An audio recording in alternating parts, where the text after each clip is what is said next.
அனைவருக்கும் வணக்கம். இது யூகேவி தமிழா. கல்வி சம்மந்தப்பட்ட தகவல்களை நம்ம தொடர்ச்சியாக கொடுத்துட்டு வரோம்.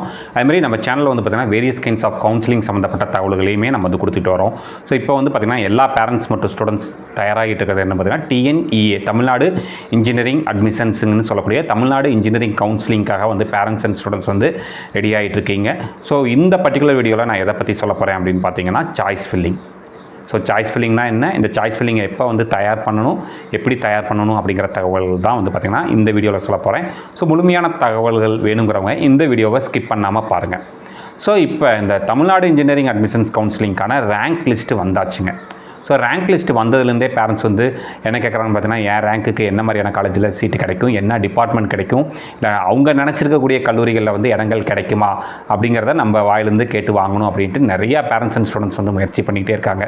ஸோ எனக்கு சில பர்டிகுலர் கல்லூரிகளோட பேர் சொல்லி எனக்கு இந்த கல்லூரியில் இசிஇ கிடைக்குமா, கம்ப்யூட்டர் சயின்ஸ் கிடைக்குமா, ஆர்டிஃபிஷியல் இன்டெலிஜென்ஸ் கிடைக்குமா, டேட்டா சயின்ஸ் கிடைக்குமா, சைபர் செக்யூரிட்டி கிடைக்குமா, இந்த மாதிரி கேள்விகள் நிறைய மாணவர்கள் கேட்டுகிட்டு இருக்காங்க. நம்ம சில பேர்த்தோட அன்பு காரணமாக நம்ம என்ன சொல்லிகிட்டு இருக்கோம் அப்படின்னு பார்த்தீங்கன்னா கிடைக்குங்கிற மாதிரி நம்ம சொல்லிகிட்டு இருக்கோம். உண்மையை சொல்லப்போனால் பார்த்திங்கன்னா நீங்கள் என்ன கட் ஆஃப் வாங்கியிருந்தாலும் சரி, ப்ளஸ் என்ன ரேங்க் வாங்கியிருந்தாலும் சரி, அதை பற்றிலாம் யோசிக்கவே வேண்டாம், கவலையை விடுங்க. நீங்கள் கம்மியான கட் ஆஃப் வாங்கியிருந்தாலும் சரி, கம்மியான ரேங்க் வாங்கியிருந்தாலும் சரி, நீங்கள் அதை பற்றிலாம் யோசிச்சுக்கிட்டு இருக்கவே வேண்டாம். ஒரே ஒரு விஷயம் தான் சாய்ஸ் ஃபில்லிங்கிற ஒரு விஷயம் மட்டும் தான். நீங்கள் இந்த சாய்ஸ் ஃபில்லிங் இன்டெலிஜென்ட்டாக பண்ணுறீங்க அப்படிங்கிற பட்சத்தில் கண்டிப்பாக ஓரளவுக்கு நல்ல கல்லூரிகள், நான் ரொம்ப ஹைப்லாம் கொடுத்து கண்டிப்பாக சீட்டு கிடச்சிடும், கண்டிப்பாக நல்ல கல்லூரிகள், டாப் மோஸ்ட் கல்லூரிகள், டாப் மோஸ்ட் சீட்டு கிடைக்கும் அப்படின்லாம் போய் சொல்ல விரும்பல. ஓரளவுக்கு நல்ல கல்லூரிகளில் கிடைக்கும். நீங்கள் வாங்கின கட் ஆஃபை விட நீங்கள் சாய்ஸ் ஃபில்லிங்கை இன்டெலிஜென்ட்டாக பண்ணுறீங்க அப்படிங்கிற பட்சத்தில் ஒரு 20 மதிப்பெண்கள் கூடுதலாக வாங்கின மாணவர்களுக்கு என்ன சீட்டு கிடைக்குமோ அதை முடிஞ்ச அளவுக்கு எடுக்கிறதுக்கான முயற்சிகள் பண்ணலாம். முதல் விஷயம். ரெண்டாவது விஷயம், என் சைட்லேருந்து நான் சொல்கிற ஒரே ஒரு விஷயம் என்னென்னு பார்த்தீங்கன்னா பேரண்ட்ஸ் அண்ட் ஸ்டூடெண்ட்ஸ் பதட்டமே படவே வேண்டாங்க. கவுன்சிலிங்கிறது ஒரு ஈஸியான ப்ராசஸ். நீங்கள் இப்போயே பேரண்ட்ஸ் நிறைய பேர் பார்த்திங்கன்னா எனக்கு இந்த கல்லூரியில் இடம் கிடைக்குமா, அந்த கல்லூரியில் இடம் கிடைக்குமா, எனக்கு இந்த டிபார்ட்மெண்ட் கிடைக்குமா, அந்த டிபார்ட்மெண்ட் கிடைக்குமான்ட்டு நம்மளுக்கு ரிசல்ட் வந்ததுலேருந்தே கண்டினியூஸாக கூப்பிட்டு பேசிக்கிட்டே தான் இருக்காங்க. அதுவும் இப்போ பார்த்திங்கன்னா இந்த ரேங்க் லிஸ்ட் வந்ததுலேருந்து இன்னுமே கண்டினியூஸாக கால்ஸ் வருது. ஸோ நான் சொல்கிறது ஒரே ஒரு விஷயம் தான், இந்த சாய்ஸ் ஃபில்லிங் நீங்கள் இன்டெலிஜென்ட்டாக பண்ணிட்டாலே போதும். ஸோ அப்போ சாய்ஸ் ஃபில்லிங் எப்போ சார் லிஸ்ட்டு ரெடி பண்ணுறதுன்னு சில பேரண்ட்ஸ் கேட்டாங்க. சில பேரண்ட்ஸ் சாய்ஸ் ஃபில்லிங் லிஸ்ட்டையே ரெடி பண்ணி எனக்கு அனுப்பிச்சிட்டாங்க. ஸோ எனக்கு இந்த லிஸ்ட்டை நான் அனுப்பிச்சிருக்கேன், இந்த சரி பாருங்க அப்படிங்கிற மாதிரிலாம் சொல்லிட்டாங்க. ஸோ என் சைட்லேருந்து நான் திரும்ப சொல்கிற ஒரே ஒரு விஷயம், சாய்ஸ் ஃபில்லிங் எப்போ பண்ண ஆரம்பிக்கணும், சாய்ஸ் ஃபில்லிங்கான லிஸ்ட்டு எப்போ ரெடி பண்ண ஆரம்பிக்கணும்னு பார்த்தீங்கன்னா உங்களுக்கான கவுன்சிலிங் என்றைக்கோ அன்றைக்கி தாங்க ரெடி பண்ணணும். அதுக்கு முன்னாடி நீங்கள் என்ன தான் சாய்ஸ் ஃபில்லிங்கில் லிஸ்ட்டு ரெடி பண்ணாலும் சரி, சாய்ஸ் ஃபில்லிங் நீங்கள் சாய்ஸஸ் லிஸ்ட்டெல்லாம் போட்டு வச்சுருந்தாலும் சரி, அது ஒரிஜினலே கிடையாது.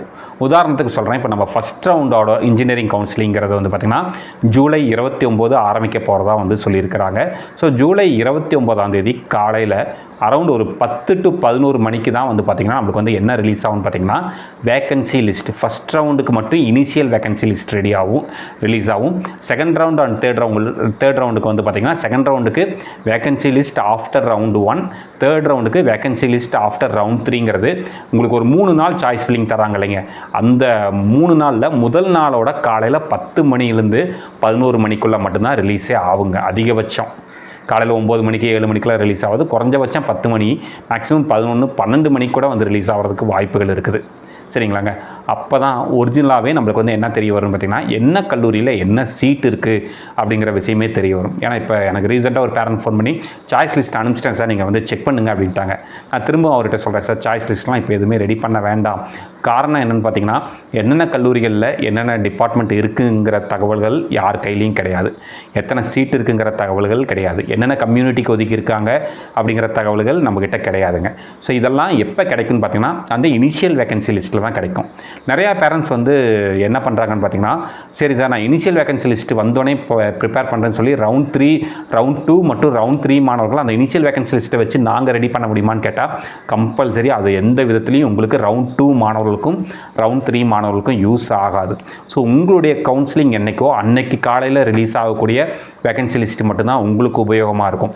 ரவுண்டு 1க்கு வெளியாகக்கூடிய இனிஷியல் வேக்கன்சி லிஸ்ட்டை வச்சு ரவுண்ட் 2 மாணவர்களும் ரவுண்ட் 3 மாணவர்களும் எந்த ஒரு யூஸ்மே கிடையாது. நீங்கள் ரவுண்ட் 2 அண்ட் ரவுண்ட் 3 மாணவர்கள் தயவு செஞ்சு உங்களுடைய கவுன்சிலிங் தேதி வரைக்கும் நம்ம வெயிட் பண்ணி தான் ஆகணும். அதுக்குள்ளே நம்மளுக்கு இந்த கல்லூரியில் இடம் கிடைக்குமா, அந்த கல்லூரியில் இடம் கிடைக்குமா, எந்த ஒரு பதட்டமும் பட வேண்டாம். உங்களுக்குன்னு கண்டிப்பாக நீங்கள் வாங்கின மார்க்குக்கு என்ன கல்லூரி கிடைக்குமோ அது கம்பல்சரி உங்களுக்கு கிடைக்க தான் போகுதுங்க. சரிங்களாங்க. கொஞ்சம் சாய்ஸ் ஃபில்லிங் மட்டும் நல்லா பண்ணுங்கள், நீங்களே பண்ணுங்கள் சரிங்களாங்க. கம்பல்சரி கிடைக்க தான் போகுது. அதுக்கு முன்னாடி அவசரமே பட வேண்டாம். ஏன்னா எனக்கு இப்போ மேக்ஸிமம் ஃபோன் பண்ணுறதே வந்து பார்த்திங்கன்னா இந்த ரவுண்ட் 2ல் இருந்து தான் நிறைய பேரண்ட்ஸ் அண்ட் ஸ்டூடெண்ட்ஸ் ஃபோன் பண்ணி சார் எனக்கு இந்த சாய்ஸ் லிஸ்ட் நான் இப்படி ரெடி பண்ணியிருக்கேன் அப்படி ரெடி பண்ணியிருக்கேன் அப்படின்லாம் சொன்னாங்க. நான் வந்து சொல்லிட்டேன், நான் சாய்ஸ் லிஸ்ட்டே பார்க்க கூட விரும்பலைங்க. ஏன்னா உங்களுக்கான சாய்ஸஸ்ங்கிறது ஒரிஜினலாக வந்து உங்களுக்கு செகண்ட் ரவுண்ட் கவுன்சிலிங் எனக்கு தான் வரப்போகுது அப்படின்னு சொல்லியாச்சு. ஸோ ரவுண்டு 1 மாணவர்களும் இப்போ எந்த ஒரு அவசரமும் பட வேண்டாம். எனக்கு நான் 190 கட் ஆஃப் வாங்கியிருக்கேன் சார், 192 கட் ஆஃப் வாங்கியிருக்கேன், நான் இந்த சாய்ஸ் ரெடி பண்ணியிருக்கேன் அந்த சாய்ஸ் ரெடி பண்ணியிருக்கேன், எதுவுமே யூஸே கிடையாதுங்க. ஸோ என்றைக்கு ரிலீஸ் ஆகும்னு பார்த்தீங்கன்னா நமக்கு வந்து ஜூலை 29 காலையில் 10 to 11 தான் நம்மளுக்கு வேகன்சி லிஸ்ட் ரெடி ஆகும். நிறைய பேர் என்ன பண்ணுவாங்கன்னு பார்த்தீங்கன்னா இந்த வேகன்சி லிஸ்ட் ரெடி ஆன உடனே இந்த வேகன்சி லிஸ்ட் ரிலீஸ் ஆகும், சாய்ஸ் ஃபில்லிங் ஓப்பன் ஆனோடனே படபடன்ட்டு வந்து சாய்ஸை வந்து ஃபில் பண்ணி வச்சுருவாங்க. அப்படி பண்ணவே கூடாதுங்க. ஒரு நாள் பொறுமையாக டைம் எடுங்க. இன்றைக்கி காலையில் 10 மணிக்கு ரிலீஸ் ஆகுனா குறைஞ்சபட்சம் அடுத்த நாள் காலையில் 10 மணி வரைக்காச்சும் வெயிட் பண்ணி ஃபஸ்ட்டு அந்த வேகன்சி லிஸ்ட்லாம் பாருங்கள். என்னென்ன கல்லூரிகள் இருக்குது, அந்த கல்லூரிகளில் வந்து என்ன மாதிரியான டிபார்ட்மெண்ட்ஸ்லாம் இருக்குது, நீங்கள் விரும்புகிற டிபார்ட்மெண்ட்ஸ் இருக்குதா அதெல்லாம் ஆர்டர் பண்ணுங்கள். ஆர்டர் பண்ணிவிட்டு என்ன மாதிரியான சாய்ஸஸ் கொடுக்கணுங்கிறத முடிவு பண்ணுங்கள். சில பேர் என்ன பண்ணுவாங்கன்னு பார்த்தீங்கன்னா வரிசையாக கம்ப்யூட்டர் சயின்ஸ் இன்ஜினியரிங்கை மட்டுமே வரிசையாக போட்டுவாங்க. டாப் 1லேருந்து டாப் 50 வரைக்கும் சாய்ஸஸாக என்ன போட்டுப்பாங்கன்னு பார்த்தீங்கன்னா top 1 CEG computer science, top 2 MIT computer science, top 3 third choice வந்து பார்த்தீங்கன்னா SSN computer science, fourth choice வந்து பிஹெச்டி டெக் கம்ப்யூட்டர் சயின்ஸ், இப்படி தான் கொடுத்துட்டு வருவாங்க. இது வந்து ஒரு சிலருக்கு அந்த பேட்டர்ன் ஒர்க் ஆகும், ஒரு சில பேருக்கு இந்த பேட்டர்ன் ஒர்க் ஆகாதுங்க. ஸோ உங்களுடைய சாய்ஸ் லிஸ்ட்டை கண்டிப்பாக குறைஞ்சபட்சம் ஒரு நாளாச்சும் உட்காந்து ஒர்க் பண்ணுங்கள் சரிங்களாங்க. ஒரு நாளாச்சும் உட்காந்து ஒர்க் பண்ணி நீங்கள் என்னென்ன டிபார்ட்மெண்ட்டில் சேர விரும்புகிறீங்க, அது வந்து அந்த டாப் 1 கல்லூரிகளில் இருக்குதா அப்படின்னா நீங்கள் என்ன பண்ணலாம் பார்த்தீங்கன்னா அந்த டாப் 1ல் நீங்கள் வெறும் கம்ப்யூட்டர் சயின்ஸ் இன்ஜினியரிங் கொடுத்துட்டு எடுத்த உடனே அடுத்த செகண்ட் சாய்ஸாக வந்து இன்னொரு கல்லூரியோட கம்ப்யூட்டர் சயின்ஸ் கொடுக்கணும்னு அவசியம் கிடையாது. ஃபஸ்ட் கல்லூரியில் கம்ப்யூட்டர் சயின்ஸ் படிக்கிறோம், கம்ப்யூட்டர் சயின்ஸ் கிடைக்கலன்னா அடுத்த சாய்ஸ், அடுத்து அந்த டிபார்ட்மெண்ட் கிடைக்கலன்னா அதுக்கு அடுத்த சாய்ஸ் இசிஇ இருக்குது. கம்ப்யூட்டர் சயின்ஸ் ஓரியன்ட் கோர்சஸ்லாம் முடிச்சுட்டு இசிஇ இருக்குது, ட்ரிபிள்இ இருக்குது. ஈவன் வந்து நீங்கள் நிறைய பேர் வந்து ஒமிட் பண்ணுறது இந்த mechanical and civil engineering omit பண்ணுறீங்க. ஏன்னா மெக்கானிக்கல் அண்ட் சிவில் இன்ஜினியரிங்கில் படித்த வேலையே கிடைக்காது, சம்பளமே கிடைக்காதுங்கிற மாதிரிலாம் நிறைய பேரண்ட்ஸ் நினச்சிட்டு இருக்கீங்க. அப்படின்லாம் கிடையாது. என்ன டிபார்ட்மெண்ட் வேணாலும் படிக்கலாம் சரிங்களாங்க. ஸோ அப்போ என்ன பண்ணலாம் பார்த்தீங்கன்னா நீங்கள் அதை பேஸ் பண்ணி நீங்கள் வந்து உங்கள் சாய்ஸஸை வந்து ரீஅரேஞ்ச் பண்ணுங்கள். அதே மாதிரி இந்த சாய்ஸ் ஃபில்லிங்கில் வந்து முக்கியமான விஷயமே என்ன பார்த்தீங்கன்னா எல்லா சாய்ஸையும் நீங்கள் கொடுத்துருவீங்க. கொடுத்துட்டு ஃபைனலாக ஒரு விஷயம் என்ன பண்ணுவாங்க பார்த்தீங்கன்னா டக்குன்னு சாய்ஸை வந்து சேவ் பண்ணுறதுக்கு ஒரு ஆப்ஷன் இருக்கும், லாக் பண்ணுறதுக்கு ஒரு ஆப்ஷன் இருக்கும். நம்ம மாணவர்கள் டக்குன்னு என்ன பண்ணுவாங்கன்னா லாக் பண்ணிடுவாங்க. ஸோ சாய்ஸஸை குறைஞ்சபட்சம் 2 நாளைக்கு லாக் பண்ணாதீங்க. சாய்ஸஸை வந்து சேவ் பண்ணி பிடிஎஃபாக எடுத்து அதை திரும்ப ஒரு பிரிண்ட் அவுட் எடுத்து கூட வந்து ஒர்க் அவுட் பண்ணி பாருங்கள். நீங்கள் 100 சாய்ஸ் கொடுத்துருந்தாலும் சரி, 1000 சாய்ஸ் கொடுத்துருந்தாலும் சரி, நீங்கள் வந்து ஒர்க் அவுட் பண்ணி பார்க்கலாம் சரிங்களா. ஒர்க் அவுட் பண்ணி பார்த்துட்டு அதில் என்னென்னலாம் ரீஅரேஞ்ச் பண்ண முடியுமோ பண்ணி முடிச்சுட்டு 3ஆவது நாள் ஈவினிங் 5 மணிக்கு தான் நம்மளுக்கு வந்து சாய்ஸை வந்து லாக் பண்ணுறதுக்கான கடைசி ஆப்ஷன்.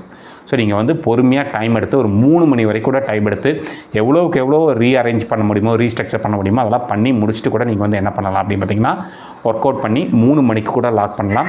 ஏன்னா கடந்த சில வருஷங்களாக நான் கவனிச்சிட்டு இருக்க விஷயங்கள் என்னென்னு பார்த்தீங்கன்னா ஒரே விஷயந்தான். என்னென்னு பார்த்தீங்கன்னா காலையில் 10 மணிக்கு சாய்ஸ் ஃபில்லிங் ஓப்பன் ஆகும், 11 மணிக்கு எல்லா சாய்ஸையும் போட்டு முடிச்சு லாக் பண்ணி வச்சுருவாங்க. ஏன்னா நம்ம வந்து சீக்கிரம் வந்து சாய்ஸை வந்து லாக் பண்ணால் நம்மளுக்கு முன்னாடியே ஆப்ஷன்ஸ் நம்மளுக்கு சீட் அலோகேட் ஆகும் அப்படிங்கிறாங்க. அப்படிலாம் எதுவும் கிடையாது. ரேங்க் ஆர்டர் படி தான் நம்மளுக்கு வந்து சீட்டுங்கிறது அலோகேட் ஆகும். ஃபஸ்ட் ரேங்க் வாங்கின மாணவருக்கு அலோகேட் ஆகும். அவருக்கு சீட்டெல்லாம் அலோகேட் ஆகி முடிச்சுட்டு தான் செகண்ட் ரேங்க் வரும், தேர்ட் ரேங்க் வரும், 10, 100, 1000 அப்படி போயிட்டே இருக்குங்க. நம்ம ரேங்க்குக்கு முன்னாடி இருக்கவங்கள தாண்டிலாம் நம்ம வந்து முன்னாடிலாம் போகவே முடியாது. இதுதான் வந்து சாய்ஸ் ஃபில்லிங்கிற இந்த ப்ராசஸ். ஸோ இந்த சாய்ஸ் ஃபில்லிங்கை பொறுமையாக பண்ணுங்கள், ரிலாக்ஸாக பண்ணுங்கள். எந்த ஒரு பயமும் வேண்டாம், எந்த ஒரு பதட்டமும் வேண்டாம். எந்த ஒரு இப்போ நீங்கள் பார்ட்டிசிபேட் பண்ணுற ரவுண்டில் வந்து கம்மியான மாணவர்கள் கலந்துக்கிட்டாலும் சரி, அதிகமான மாணவர்கள் கலந்துக்கிட்டாலும் சரி, உங்களுக்கு எந்த ஒரு பாதிப்பும் கிடையாது. ஏன்னா நிறைய பேர் வந்து என்ன சொல்கிறாங்க பார்த்தீங்கன்னா செகண்ட் ரவுண்டில் அதிகப்படியான மாணவர்கள் கலந்துக்க போகிறாங்க, மிகப்பெரிய பாதிப்பு இருக்குது, தேர்ட் ரவுண்டில் அதிகப்படியான மாணவர்கள் கலந்துக்க போகிறாங்க, மிகப்பெரிய பாதிப்பு இருக்குன்னுலாம் சொல்கிறாங்க. அதெல்லாம் எதுவுமே கிடையாது. உங்களுக்குன்னு இருக்கக்கூடிய சீட் கண்டிப்பாக கிடைக்குங்க. ஸோ அதில் வந்து நீங்கள் எந்த ஒரு பதட்டமும் பட வேண்டாம், அவசரமே படவே வேண்டாம். நீங்கள் பொறுமையாக நிதானமாக சாய்ஸ் ஃபில் பண்ணுங்கள். சாய்ஸ் ஃபில் பண்ணி கரெக்டான சாய்ஸஸை வச்சு என்ன பண்ணிக்கலாம் அப்படின்னு பார்த்தீங்கன்னா நீங்கள் வந்து கொடுத்துக்கலாம். ஸோ இதுதான் என் சைட்லேருந்து நான் சாய்ஸ் ஃபில்லிங்க்கு நான் சொல்லக்கூடிய சில tips and ideas. So parents எந்த ஒரு பதட்டமும் இல்லாமல் ரிலாக்ஸாக பேரண்ட்ஸ் அண்ட் ஸ்டூடெண்ட்ஸ் 2 பேருக்குமே சொல்லிக்கிறது, எந்த ஒரு பதட்டமும் பட வேண்டாம், எந்த ஒரு அவசரமும் பட வேண்டாம். அதே மாதிரி நிறைய கல்லூரிகளோட வெப்சைட்ஸை வந்து நம்ம பார்க்குறப்ப நிறைய தவறான தகவல்களும் இருந்துச்சுங்க. ஸோ என் சைட்லேருந்து நான் சொல்கிற ஒரே ஒரு விஷயம், நம்மக்கிட்ட இருக்க அஃபிஷியலான ஒரே ஒரு டேட்டா என்ன பார்க்குறா, ப்ரீவியஸ் இயரோட க்ளோசிங் கட் ஆஃப் தகவல்கள், அதுவும் அண்ணா யூனிவர்சிட்டியே ரிலீஸ் பண்ணியிருக்காங்க. நீங்கள் இதுக்கு வந்து என்ன பண்ணலாம் பார்த்தீங்கன்னா, cutoff.tneaonline.orgன்னு ஒரு வெப்சைட் இருக்குது. அந்த வெப்சைட்டில் போயிட்டு நீங்கள் வந்து ஒரு எந்த கல்லூரி வேணுமோ அந்த கல்லூரி சம்மந்தப்பட்ட கல்லூரியை கிளிக் பண்ணிங்கன்னா, அது லாஸ்ட் இயர் என்னென்ன டிபார்ட்மெண்ட்டுக்கு என்னென்ன கட் ஆஃப் வந்து க்ளோஸ் ஆயிருந்துச்சு, என்ன கம்யூனிட்டிக்கு என்ன கட் ஆஃப் க்ளோஸ் ஆச்சுங்கிற தகவல்கள் முதற்கொண்டு அஃபிஷியலாக கொடுத்துருக்க அது ஒரே ஒரு டேட்டா மட்டும்தான் கல்லூரிகள் சம்மந்தப்பட்ட அஃபிஷியல் டேட்டா. நீங்கள் காலேஜ் வெப்சைட்லாம் வந்து பார்த்திங்கன்னா இல்லாத டீட்டெயில்ஸ்லாம் நிறையா கல்லூரிகளில் கொடுத்துருக்காங்க. நிறையா ஃபேக் பிளேஸ்மெண்ட் ரிப்போர்ட்ஸ்லாம் கொடுத்துருக்காங்க. அதெல்லாம் எதுவுமே நம்ப வேண்டாம். ஏன்னா நான் நிறைய மாணவர்கள்ட்ட பேசின வரைக்கும் நிறைய கல்லூரிகள் ஆஃபர் லெட்டர் வந்துருச்சு சார், பட் வந்து அப்பாயின்மெண்ட் ஆர்டர்லாம் யாருக்கும் வரலைங்க, எல்லோரும் சும்மா தான் இருக்கும் அப்படிங்கிற மாதிரி தான் நிறையா மாணவர்கள், ஒரு சில ஃபேமஸான கல்லூரிகள் மாணவர்கள் கூட வந்து அதான் வந்து அவங்க சொன்ன ஒரு விஷயங்கிறது. ஸோ அப்போ நம்மகிட்ட அஃபிஷியலாக இருக்க டேட்டாங்கிறது cutoff.tneaonline.orgங்கிற வெப்சைட்டில் இருக்கக்கூடிய தகவல்கள். ரெண்டாவது வந்து பார்த்திங்கன்னா, இந்த tneaonline.org வெப்சைட்டில் வந்து பார்த்திங்கன்னா நான் அட்டானமஸ் கல்லூரிகளுக்கான ரிசல்ட் டேட்டாங்கிறது விட்டுருக்காங்க. அநேகமாக ஏப்ரல் மே 2023 டேட்டா இருக்குதுன்னு நினைக்கிறேங்க.